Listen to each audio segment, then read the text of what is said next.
The upper part is the underground part. Everywhere we have something thicker, which is called the neck of the tree. This neck should be buried.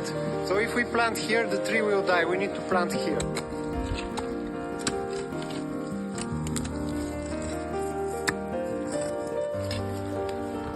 This is like a water retention landscape. When the water comes from here, it will stop here, it will go into the tree.